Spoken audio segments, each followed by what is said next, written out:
По многу перипетии, договори, преговори, со двотретинско мнозинство пратениците го избраа првиот председател на суверена и независна Република Македонија, господин Иро Григоров. 1 февруари 1991. Љупчо Георгиевски избран за подпредседател на председателот на Република Македонија.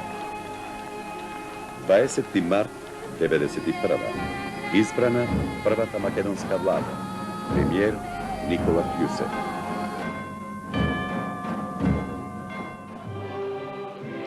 За денешната седница на Собранието на Република Македонија, владата предложи повеќе закони и подзаконски акти кои значат монетарно осамостојување и уведување сопствена валута на Република Македонија, со што покрај веќе донесените системски закони се врши целосно заокружување на суверенитетот, самостојноста и независноста на Република Македонија.